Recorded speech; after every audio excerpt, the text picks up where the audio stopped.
Olá pessoal, Renato Grau, diretamente do INSPER, onde está acontecendo um Trans News Cast no Summit Explore, falando de inteligência artificial na educação. A quarta sessão do dia, a gente trouxe painelistas muito interessantes, cada um com competências complementares e distintas, e nesta última sessão do dia temos Paola Escorteganha. Eu treinei antes, não deu certo, mas Paola Escorteganha está aqui. Paola, professora de pedagogia da Universidade de Ponta Grossa, correto? Paraná. Isso. Temos Emerson Bento, diretor de tecnologia educacional do Colégio Bandeirantes, e Rafael Cunha, professor e advisor de Edtex. Sejam muito bem-vindos. Queria a gente vai entrar aqui no tema, né, de quando a tecnologia encontra política pública, sala de aula, a nova escola num país que está levantando uma bandeira de A, mas a gente está num país de muitas desigualdades.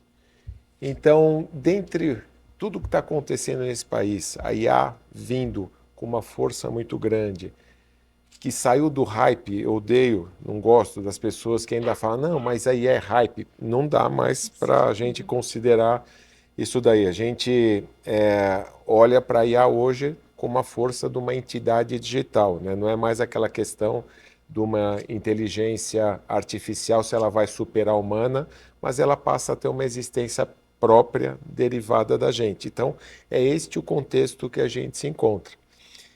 E aí a gente tem na nova escola professores, seres humanos, que têm uma oportunidade bastante grande, talvez, de utilizar o conceito de seres humanos aumentados, seres muito com ferramentas como inteligência artificial. Paula, como você vê o professor, para começar aqui essa discussão, no meio deste contexto tão com tantas variáveis? Renato, obrigada por estar aqui com a gente e poder ter essa oportunidade de falar um pouco sobre educação, sobre o professor. Nós estamos, né, imersos à tecnologia de uma forma mais abundante, principalmente no momento da pandemia, em que o professor muitas vezes não tinha um domínio, e domínio desde equipamento, de uso, né, de tecnologias, de aplicativos. E num pós-pandêmico muito rápido, a gente começa a ter uma IA generativa que vem, né, com muita desconfiança e numa ideia mesmo de que ela não seria sustentada por muito tempo. Então a gente está ali no 2022 experimentando algumas coisas, mas ainda num processo mais curioso e menos enfático em relação à própria educação.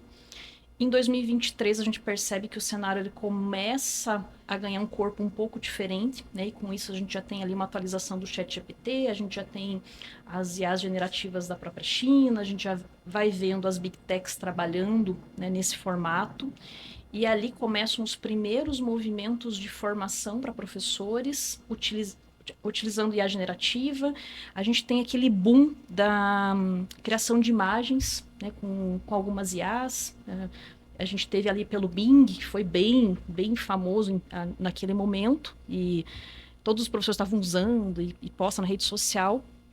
E aí a gente tem, né, um passo muito diferente no ano passado, e que eu vejo que é no ano passado, em 2024, que as formações elas começam a tratar, além do que é uma inteligência artificial generativa, e começam a estabelecer um diálogo com a prática pedagógica. Então, a gente vê esse movimento de como esses processos estão adentrando de uma maneira mais efetiva nas escolas. A gente tem uma evolução absurda do ChatGPT no ano passado. Então, quem vem acompanhando entende, né, como que isso vai reverberando. E o professor está ali. E aí, o que a gente, assim, ainda enfrenta quando assim, vai dialogar com o professor, e não é só o professor da educação básica, é o professor da universidade também. Ainda a negação em relação à inteligência artificial. E eu gosto de dar um exemplo que é bem, né, um momento que eu estava ali no ensino médio, início da graduação, e gosto de exemplificar, principalmente para os colegas da universidade. Eu falo, vocês tiveram medo de usar os buscadores de internet. Vocês tinham medo de usar. Vocês tinham medo de usar o Google. E hoje ninguém vive sem o Google. Uma série de outras ferramentas, mas naquele momento a busca, ela era algo assim, bem difícil e a gente foi se adaptando. Então eu vejo que a discussão não pode mais ser se eu gosto ou não gosto, se aceito ou não aceito, mas como que a inteligência artificial ela vai fazer parte desse cotidiano escolar, como que vai fazer parte do trabalho do professor e como que o professor vai se posicionar em relação às diferentes possibilidades. Algumas são mais ferramenta mesmo, outras ainda um pouco mais distantes, mas a gente precisa entender qual que é o nosso objetivo. E aí, falando de prática pedagógica, a gente precisa... foi um pouco que eu falei de manhã, né? A gente precisa retomar conceito e entender o que é prática pedagógica. Prática pedagógica não é eu ir para a sala de aula e só dar aula. Tem uma questão de intencionalidade. O mesmo se dá em relação ao uso da inteligência artificial. Eu preciso entender a minha intencionalidade na utilização de diferentes IAs. Né? Como que isso vai repercutir no meu cotidiano, o que eu quero com isso, o que eu quero alcançar com o meu aluno, quais são os meus objetivos. Porque, caso contrário, eu sou um reprodutor de ideias, de discursos, e não consigo tomar consciência daquilo que eu estou fazendo, né? Seja na educação infantil ou seja na pós-graduação. Muito bem, então você já traz para a gente, né, uma questão importantíssima de que a tecnologia chegou, extremamente poderosa, chegou pela dor, não pelo amor, provavelmente como a telemedicina chegou para os médicos na pandemia. Então, a inteligência artificial realmente ela se popularizou a partir do ChatGPT, vai completar 3 anos, falou de 2022, e acho que a grande virtude ou característica dela ter exponencializado foi porque ela se tornou muito acessível. Isto não quer dizer que a gente, com essa acessibilidade, a gente tenha os professores preparados para isso. Então eu queria trazer o Emerson aqui, representando um dos melhores colégios do Brasil, provavelmente, né, Colégio Bandeirantes, e que está vivendo com a galera lá vivendo. Eu acho que aí, de novo, vem uma demanda dos alunos utilizando todos os recursos e não sei se pelo amor ou pela dor, mas os professores têm que aprender a lidar. O que vocês estão vivenciando lá e qual a sua opinião a respeito de como os professores podem estar preparados e correr atrás, se é que precisam lá no Bandeirantes correr atrás? Sempre precisa, né? Obrigado, Renato, pela pergunta. Paola, posso chamar de Rafa? Rafa, claro. Meu amigo Rafa. Eu gosto de contar uma historinha de 2023. O pessoal do Valor ligou, do jornal, para saber como é que a gente ia trabalhar com inteligência artificial dentro da escola. Naquele momento a gente estava mexendo, estava mais aquela coisa de back-office olhando, de a equipe de tecnologia olhando. Mas na hora eu não tive dúvida de dizer, a gente vai liberar o uso de inteligência artificial e a gente vai fazer com que os alunos usem a inteligência artificial e vamos fazer formação de professores. Aí quando saiu a matéria, eu fiz aquela coisa de pegar o recorte, jogar no grupo da família para ganhar os likes dos filhos e tal, né? E passou uns 15 minutos, meu filho mais novo me escreve e fala assim, isso era maio de 23. Ele me escreve e fala assim, pai, é verdade que a gente vai poder usar inteligência artificial na escola? Eu falei, filho, é verdade. Ele falou, nossa, que bom, a gente usa desde outubro do ano passado. Olha só que Então, assim, interessante. desde 2022, os alunos estavam usando, Sim. né? E aquilo deu um sentido de urgência enorme, porque o que ficou claro? Que os alunos estavam usando, que os professores não faziam a menor ideia de que os alunos estavam usando, e ainda mais, né? Os professores não sabiam direito o que era inteligência artificial, o que era uma IA generativa. Então a gente tinha que correr para começar uma formação com os professores.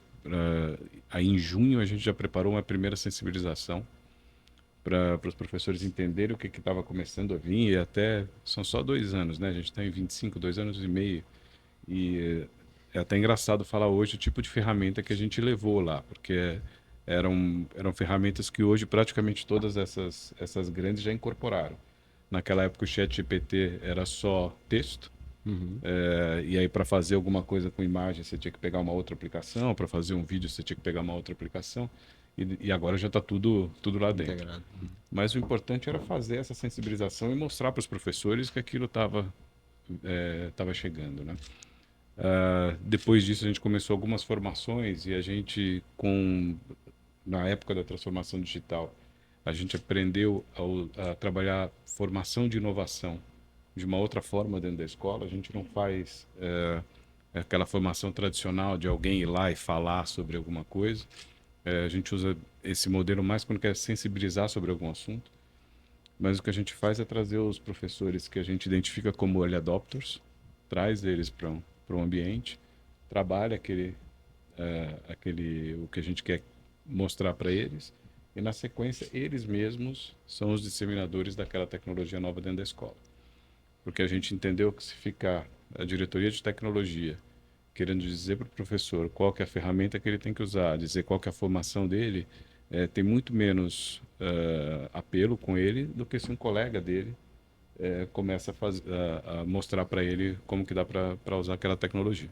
Isso foi interessante porque no final o que acabou acontecendo é que a gente sai de um lugar de muito protagonismo do ponto de vista de todo o professorado, mas a gente trabalha com aqueles professores que gostam demais de tecnologia. Então isso de certa forma também facilitou o nosso trabalho, porque a gente começou a conversar só com os grandes disseminadores, né? Então hoje tem sido esse movimento dentro da escola. O que é importante aqui, um pouco antes da gente começar, a gente estava fazendo uma conversa sobre o travessão no ChatGPT, se a letra, como é que é a letra, como é que não é. O que a gente esperava lá atrás é que os professores começassem a usar o ChatGPT, e aí quando meu filho fizesse lá o trabalhinho dele, viesse com travessão, viesse com as letras, e o professor tivesse capacidade de identificar. Porque é esse uso que vai trazendo uma formação para a pessoa ali. Então, a gente está nesse processo, é um grande desafio, porque, mais uma vez, é uma tecnologia que tem um potencial enorme de mudar a cultura. Então, quando a gente recebeu lá os celulares e o Wi-Fi, não foi só uma entrada de uma nova tecnologia, foi uma nova forma de se relacionar. A gente passou a se relacionar mais em rede, coisa que não acontecia. E agora a gente tem uma outra tecnologia em que a gente vai ter que aprender não só a se relacionar em rede, mas se relacionar em rede com as máquinas. Então, como é que eu me relaciono com a Paola, como é que eu me relaciono com uma máquina, como é que a máquina se relaciona comigo. Então, essa é uma nova mudança cultural que vai acontecer. E eu carrego uma pequena frustração de 12 anos para cá, porque, como brasileiro, eu via uma grande oportunidade de uma tecnologia que tinha uma capacidade de disrupção, da gente conseguir levar isso para as escolas, não só escolas como Bandeirantes, mas escolas públicas também, e começar a fomentar esse novo tipo de forma de viver, de tipo de se relacionar. E acho que os brasileiros adultos não conseguiram fazer isso, e a gente não conseguiu ensinar as nossas crianças como que elas poderiam fazer. Nos restou proibir. E isso me deu muita frustração quando eu vi aquilo, porque eu falei assim, pô, não, acho que não conseguimos. O que eu espero agora é que a gente consiga, com essa nova tecnologia que está entrando, a gente aprenda que a gente tem que andar com um pouco mais de velocidade. Não dá para ficar esperando muito a gente tem que começar a regulamentar logo, a gente tem que começar a entrar mais nessa tecnologia com mais coragem, para que os pequenos brasileiros e brasileiras, de novo, não percam uma oportunidade de uma tecnologia nova que está passando e a gente ficar para trás. Perfeito, muito bem. Rafael, você é um cara que vive no mundo das edtechs, né? Vim das edtechs e passei esse último ano na educação pública aqui do estado de São Paulo. Educação pública? Isso. Mundos totalmente diferentes. Eu tava jogando futebol e de repente eu caí numa piscina e tive que nadar. É mais ou menos essa. É esporte, né? No caso, é educação, Sim.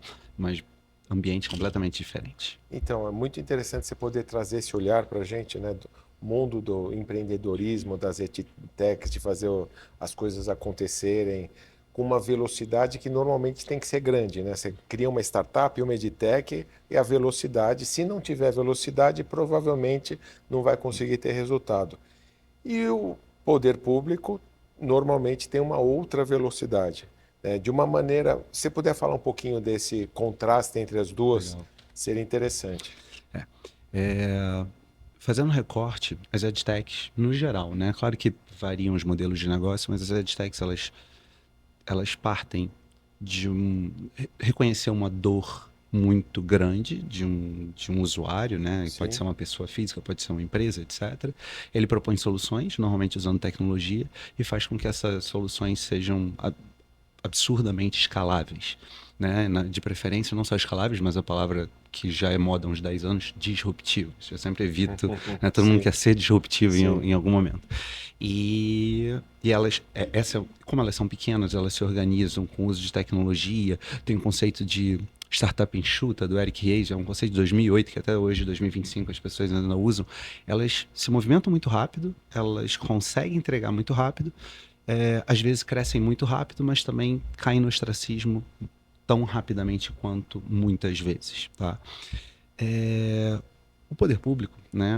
E aí estamos falando, sei lá, o Estado de São Paulo, a Secretaria de Educação do Estado de São Paulo, em 2025, o orçamento dela era 31,8 bilhões. Orçamento, óbvio, geral, né, para tudo. E, enfim, eu falei de manhã, mas só repetindo os números, 3 milhões e 500 mil alunos na educação básica, 5.300 escolas, mais ou menos 300 mil colaboradores, é um colosso. Nem preciso dizer que velocidade não há, por definição, nem pode ter, porque, né, a frase comum de EdTech é run fast and break things, né? Ande rápido, corra, mova-se rápido e quebre as coisas. O Estado ele tem que ser muito mais responsável. Essa é uma desvantagem do ponto de vista competitivo, mas tem uma grande vantagem. O Estado não tem que dar ROI, retorno do investimento, não tem que ser EBITDA positivo, não tem que dar retorno para os investidores, né? Ele tem que implementar políticas públicas que, no caso da educação, consigam trazer aprendizagem. E por que eu estou mostrando esses dois mundos? O ideal seria que esses dois mundos o tempo todo conversassem. Quais são as grandes dores do Estado? Como é que mecanismos ou modelos de negócio conseguem endereçar essas dores e fazer com que essa agilidade consiga rapidamente sanar essas dores?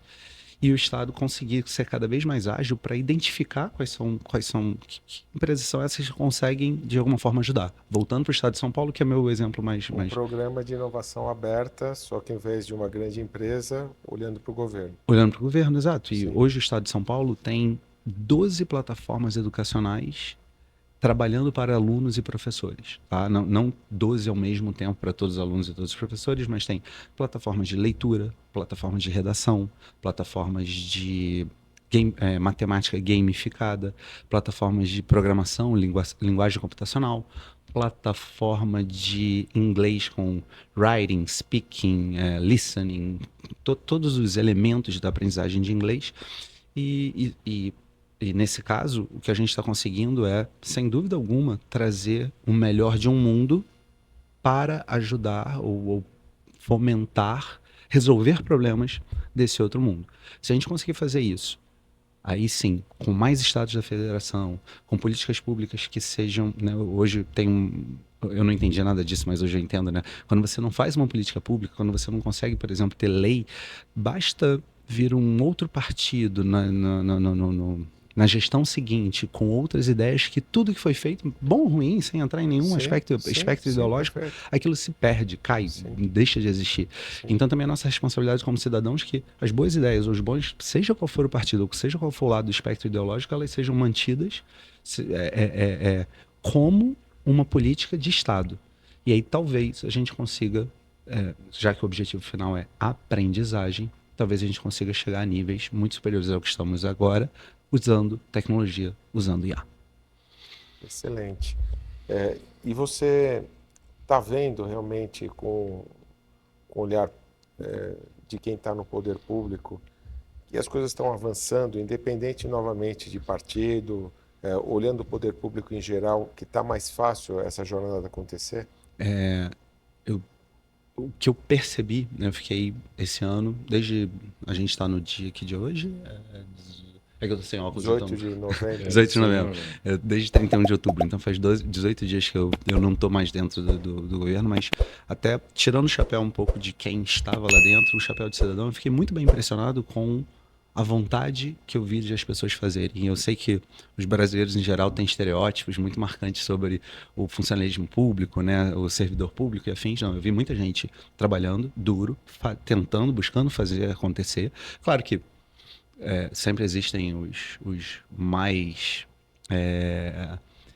ativos e aqueles que às vezes são mais cuidadosos, tal, mas eu vi muita gente boa, não só no estado de São Paulo, mas também em contato com outros estados da federação, muita gente boa buscando fazer diferente. Não no ostracismo de 30 anos atrás, que era um pouco mais do mesmo, mas sim buscando, né, saindo um pouco do discurso e colocando em prática. Isso, como cidadão, eu acho que eu fico muito orgulhoso.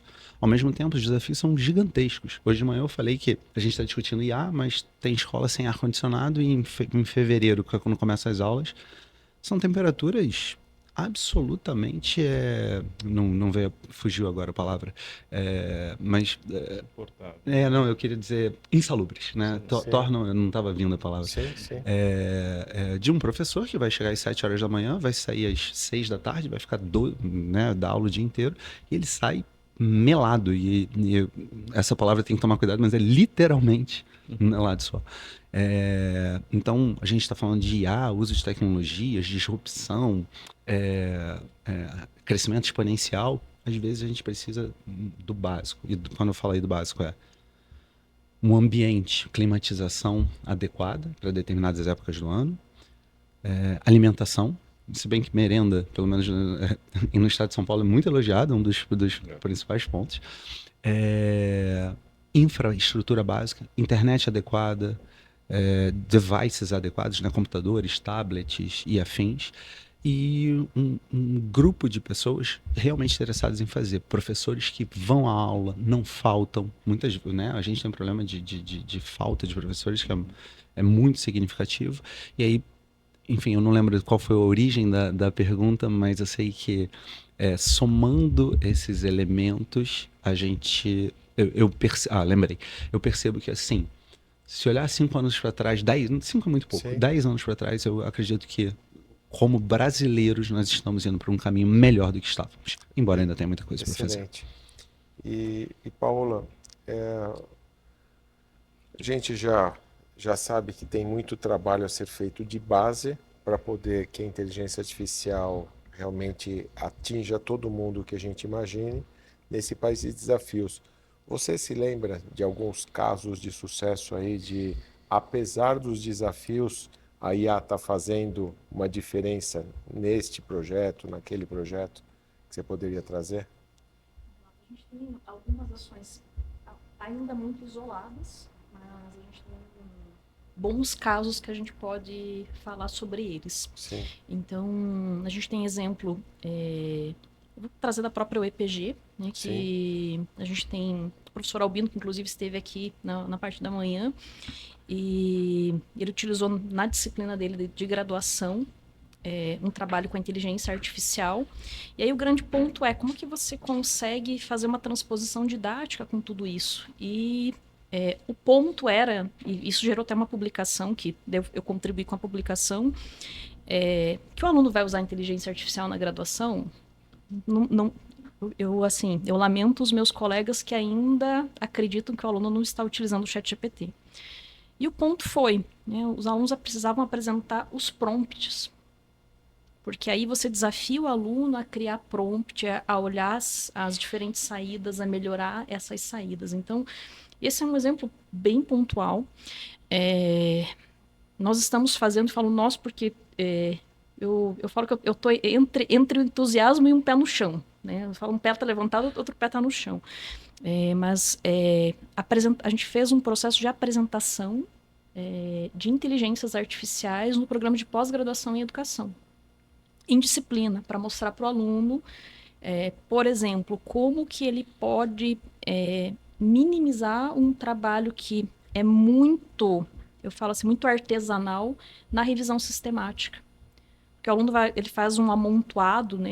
Ele junta uma base de dados, por exemplo, de artigos. Às vezes tem 2.000 artigos, 3.000 artigos. E ele faz assim, lendo o resumo, leitura flutuante, isso demora meses. E você pode utilizar a inteligência artificial para facilitar esse processo. Da mesma maneira, vejo que nós temos professores na educação básica, porque nós temos plataformas em alguns lugares. Paraná tem, na rede estadual, São Paulo tem, algumas redes municipais têm, principalmente as maiores. A gente vai para a rede menor, a gente já não está falando sobre isso, a gente não tem... É mais o interesse, a disponibilidade e a ação individual. Então, me chamou muita atenção um relato de uma diretora comentando que as crianças do Fundamental 1, crianças ali de 8 anos, numa disciplina que é uma disciplina de projetos, a professora falando, né, era para construir uma história em quadrinhos, e aí ela indagando as crianças ali, 7, 8 anos, como é que a gente vai fazer isso, né? Ela imaginando que eles iam falar, que eles iam desenhar, a gente usa o ChatGPT. Porque minha mãe usa o ChatGPT, então é mais fácil, a gente coloca lá e o ChatGPT traz pra gente aquilo que a gente precisa. Sim. E aí vem todo o processo de como olhar para essas situações e, de fato, né? Eu falo do limão, a gente pode fazer várias coisas, né? A gente pode chorar segurando o limão, que não era uma laranja, ou a gente faz faz limonada, faz caipirinha, faz bolo, enfim. Então a gente precisa saber como é que a gente vai lidar com esses limões que a gente vai tendo. Então, porque falta estrutura, né? Muitas vezes o professor não tem o melhor celular. A gente tem muitos professores que hoje não tem computador, não tem, nem portátil, nem de mesa. Mas não essas tem. Questões de infraestrutura a gente vai ter que lidar. E vai ter que lidar. E aí é como você incentiva esse professor a ter respostas como essas das crianças lá da rede pública, que estão lá e que já estão usando o ChatGPT, e transforma isso num projeto, numa ação, numa intenção, que pode, inclusive, mostrar para a criança como que ela vai usar, como que ela vai utilizar da melhor maneira possível aquele aplicativo. Sim. Então... Na verdade, é fazer o fácil, né? Vamos ver, a ferramenta está aí, acessível, como você pode usar a ferramenta da melhor maneira possível.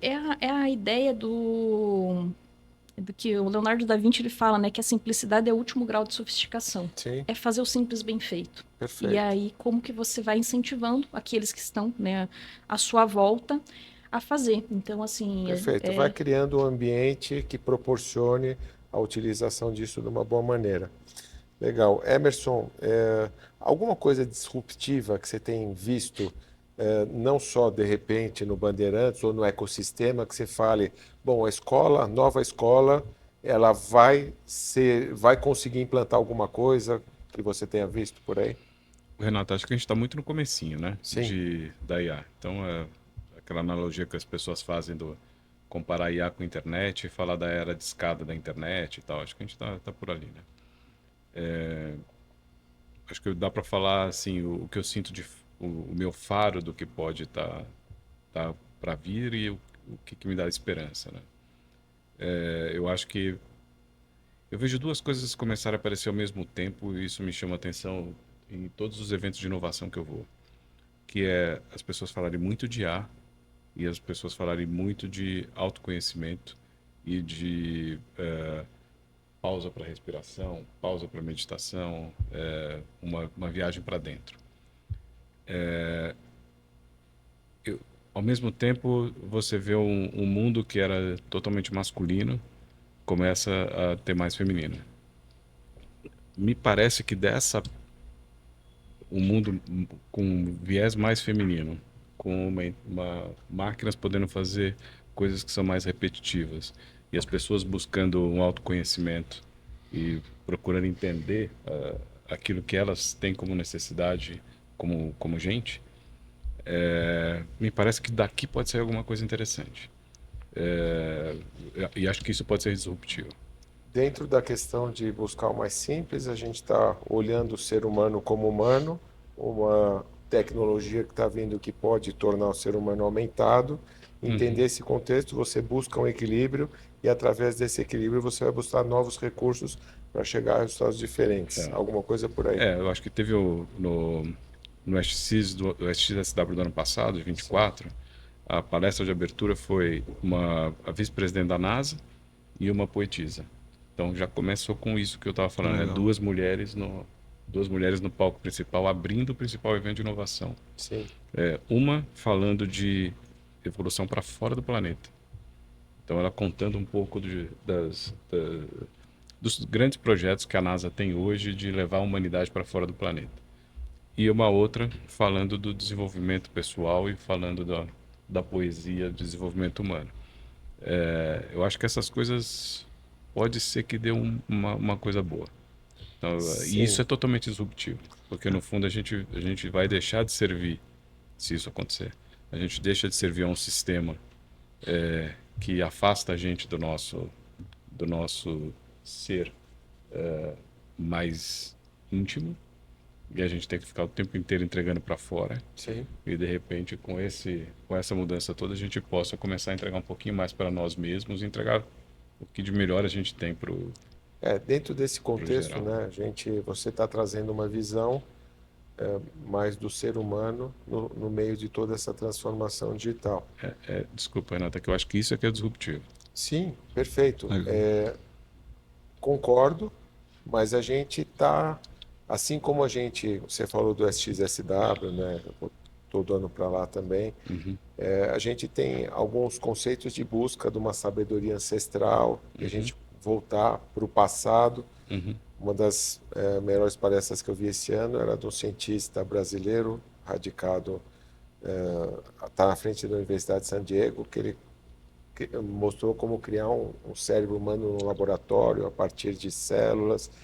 E ele chegou à pesquisa com nanorobôs e tudo isso, e chegou na selva amazônica espalhando nanorobôs para buscar princípios ativos para aplicar naquele cérebro que ele está criando em cima de placas de circuito impresso. Então eu acho que a gente está nessa fase realmente de a gente buscar a essência, olhar todo o mundo de tecnologia, todos os recursos e ver o que o ser humano pode se diferenciar. A gente está caminhando aqui para o final, mas, Rafael, eu vou começar por você aqui numa provocação. Quando a gente estuda futurismo, um dos pilares de estudos de futuro são os filmes de ficção científica. E a gente está vendo que muitas das coisas que estão acontecendo hoje são aquelas coisas projetadas nos filmes do passado.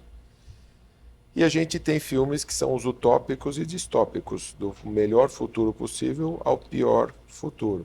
E no final das contas, está o ser humano ali, mais feliz, mais assustado, perseguido. E o Emerson trouxe aqui um olhar. E eu vou trazer essa reflexão para o mundo da educação. Veio a questão em 2022 de metaverso, e aí se confundiu com game, mas existe um conceito de metaverso que, com inteligência artificial, computação quântica e tudo vindo por aí, você possa chegar no momento que eu acredito que você vai confundir se você não sabe se está no mundo real ou virtual. E facilmente você escolhe os seus avatares, que hoje você já tem avatares muito reais, que pode ser o Einstein dando aula para você e não um professor humano.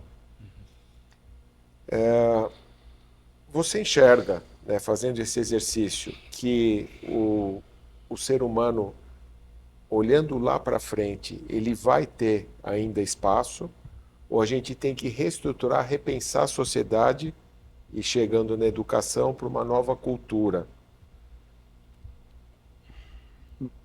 Você falou Renato, mas eu não sei se são necessariamente excludentes, ou talvez eu não tenha entendido. Então, você falou que é uma provocação, mas eu quero entender para ter certeza que eu vou responder adequadamente. Mas vou dar um passo atrás, mas não me deixe esquecer o que você perguntou.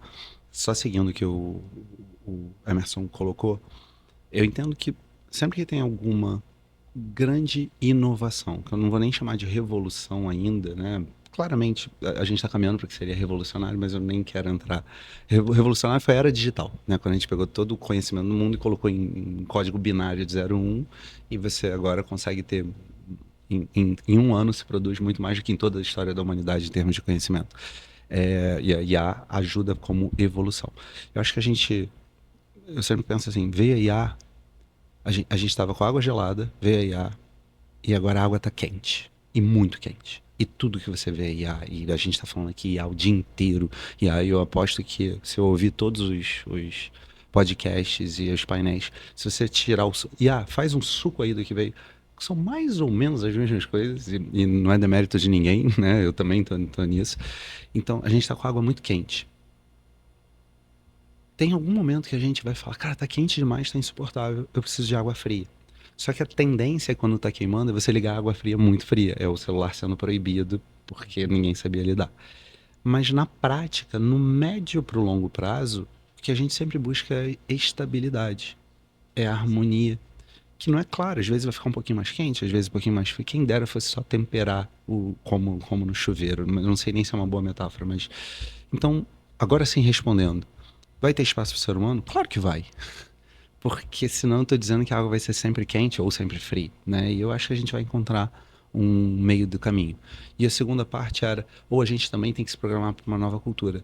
A gente vai encontrar uma temperatura, mas é uma temperatura que talvez seja diferente da que a gente estava 5, 10 anos atrás. Da mesma forma que esse negocinho aqui está na minha mão, nas nossas mãos, nunca mais saiu, né? Desde que veio meu primeiro Nokia tijolão, cada um no seu momento atendendo de alguma forma, e agora, obviamente, os smartphones.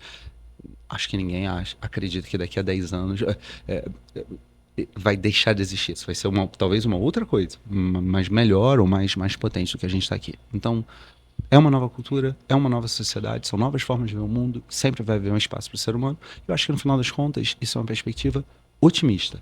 E o otimismo, para todos nós, principalmente falando de educação, é fundamental. Perfeito, excelente conclusão. Já deixa, por favor, seus contatos aí para quem puder. Eu não pensei em como colocar isso. Rafael Cunha e o LinkedIn e vocês vão tudo me bem, encontrar. Rafael Cunha, LinkedIn. No Instagram não posto nada, a não ser as vitórias do meu Mengão, que será campeão em breve, de 2 campeonatos. Então, acho que vocês vão querer seguir por isso, tá? Trouxe um tema polêmico logo no final. Entendedores entenderão e não estou aberto à crítica. Emerson, independente do time que você torce, dentro desses contextos de futuros, aí, só para finalizar aqui, e você trouxe esse lado humano importante no centro de tudo isso, de uma maneira prática para o próximo ano aí, o que você sugere que os professores acordem de dica prática para vão se colocar no centro, cara, vocês são importantes. O que você fala, o que vocês vão fazer aí para o ano que vem para vocês serem ainda mais importantes? Eu acho que é até uma coisa de responsabilidade mesmo, sabe, Renato? Eu acho que a gente tem que de fato aprender a usar a inteligência artificial. A gente não precisa ter medo. Eu estava comentando agora lá no painel, assim, se tem uma coisa que eu falo sempre pro time, né? Professor é um bicho inteligente. Isso é muito positivo, facilita muito o trabalho. Mas às vezes dificulta porque ele também é muito inteligente. Então ele vai te questionar, ele vai querer perguntar, Eu acho que a gente está num momento que a gente tem menos respostas, portanto não adianta ficar fazendo muita pergunta. Acho que é hora de vestir o sapato, vestir o tênis, entrar no meio desse matagal aí de inteligência artificial e começar a tentar entender o que tem lá. E começar a aprender para poder ajudar as crianças e para poder ajudar os alunos. E lembra que, desculpa, eu sei que mas não existe faixa preta em inteligência artificial ainda. Não tem ninguém com 5 anos de experiência em inteligência artificial, nem a OpenAI, né? Ela pode falar em machine learning. Todo mundo é faixa branca, talvez alguns faixa azul, talvez faixa roxa. Bom, é a ordem, né, do jiu-jitsu. Ninguém é faixa preta. Então quem correr atrás agora consegue chegar, né? Se tiver vontade e os meios, claro, que permitem isso. Desculpa, deixa eu interromper. Não, tudo bem. Eu vou repetir uma coisa que eu ouvi lá há poucos dias, que a pessoa falou assim, o cara que sabe que faz IA é que nem o adolescente que falava que sabia fazer sexo, né? Porque o cara, na verdade, ele acha que todo mundo está fazendo, mas ninguém está fazendo. Ele mesmo precisa dizer para todo mundo que ele está fazendo, porque senão ele fica com meio cara de bobo. Mas no fundo, é o que o Rafa está falando. Está todo mundo aprendendo. Está todo mundo no começo. Muito bem. Um falou de futebol, o outro sexo, você fala de religião. Brincadeiras, brincadeiras à parte. Paola, só para finalizar, agora o ponto de vista do estudante. Você tem os seus alunos. Meus alunos, ano que vem, dica aqui da professora do que vocês vão correr atrás. Um ponto muito importante eu vou pensar no meu aluno da graduação e da pós-graduação. O aluno ele está utilizando a inteligência artificial e ele precisa também passar por um processo formativo. Só que ele não é mais uma criança que a gente está ali acompanhando de uma forma diferente. Então, ele precisa correr atrás de alguns processos que a universidade não vai fazer isso por ele. Então, há necessidade de realmente assim, de um entendimento do que é uma IA generativa e entender de fato o que significa gerar alguma coisa, gerar um texto, e perpassar por esse processo de entendimento de que nem toda saída é uma saída adequada. Existe uma diferença enorme entre, por exemplo, um ChatGPT gratuito e o pago. Então, as saídas são muito diferentes. O que eu consigo trabalhar e otimizar, né, da minha vida prática, cotidiana e acadêmica é muito diferente. E eu não preciso ter medo da inteligência artificial, mas eu preciso entender que, se eu estou disposto a utilizá-la, eu preciso entender como que ela funciona. Então, dica para aluno que está lá no médio, está na graduação, entenda, conheça, reconheça os seus limites, entenda que se você sabe sobre aquele assunto, a saída, você tem como perceber se ela é legal ou não, né, e consegue enxergar quando ele está alucinando. Mas se você não tem noção nenhuma sobre aquilo que você pergunta, eu ainda sugiro para o meu aluno, vai para o buscador, vai atrás de fontes. Confirmar as informações. Porque ela está ali, né? Ela está se adaptando junto conosco, né? Quem acha tá aprendendo também, é isso. Então, tanto é que, assim, eu acho que algumas pessoas perceberam, mas nem todas. A gente está com o ChatGPT 5.1, né? Que mudou nesses últimos dias. Assim, né? E, assim, nem percebi e quando aí, entrou, assim, mas entrou. Assim, deixa eu tentar entender o que mudou do 5 para o 5.1. Claro que quem está discutindo sobre isso está mais atento. Mas a ideia é mesmo assim, né? Como que eu uso e como que se aprofundar, entender como mais. Que isso contribui. Então fica aqui, né, pessoal, essa conclusão de que sejam os professores, sejam os alunos, é importante entender de uma maneira mais profunda tudo o que está acontecendo e o que é uma ferramenta ou é muito mais do que uma ferramenta, aprender a lidar com isso. Os seus contatos e do Emerson, seus para... Meu é muito fácil, por favor, vai estar escrito em algum lugar meu nome, então vocês procuram a Paola Escorteganha, vocês me encontram tanto no Instagram quanto no LinkedIn. Pode mandar mensagem que eu respondo. Eu falo que a minha assinatura escrita, caneta e meu telefone é bem fácil, todo mundo tem. Se entrar em contato, eu vou responder sim. Muito obrigado. E Emerson? Meu no LinkedIn, fácil, Emerson Bento Pereira. Maravilha. Pessoal, muito obrigado por vocês estarem aqui. Papo ótimo. Quem esteve conosco, muitas reflexões geradas. Agradecemos aqui quem esteve presencialmente, ao vivo, e para quem não esteve, esses conteúdos vão ficar à disposição nas redes do Transnews, @transnewstalks. Obrigado a Summit Explore, Gui Alves, Lígia, que organizaram um evento maravilhoso, altíssimo nível. Fiquem ligados e até a próxima. Palmas para vocês aí.